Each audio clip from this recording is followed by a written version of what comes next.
Denizlerinin mavisi, dağlarının sedası, senin gönlünde saklı. Senin benim bahtlı günlerim, umut dolu sözlerim.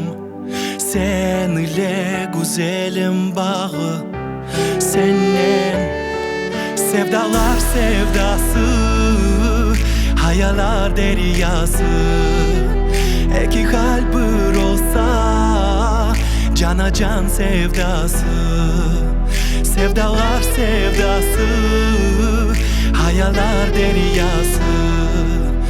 İki kalp bir olsa cana can olur sevdası.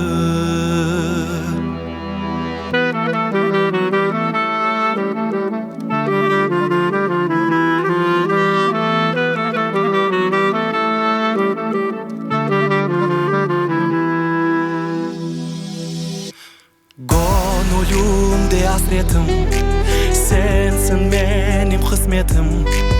Tek seni ben severim, sensin benim baş yazım. Sana bakışlarım, tek sana ben sevdalım. Sana sevdalar sevdası, hayaller deryası.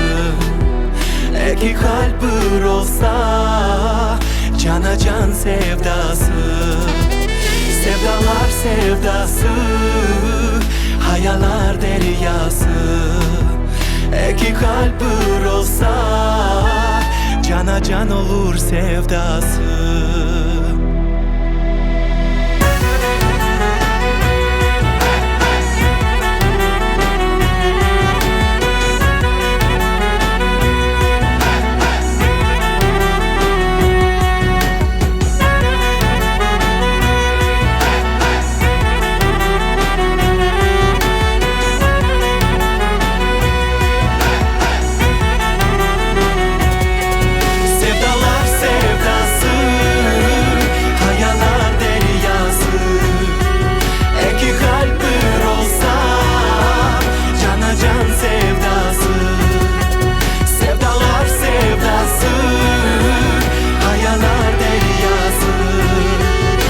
İki kalbin olsa cana can olur sevdası. İki kalbin olsa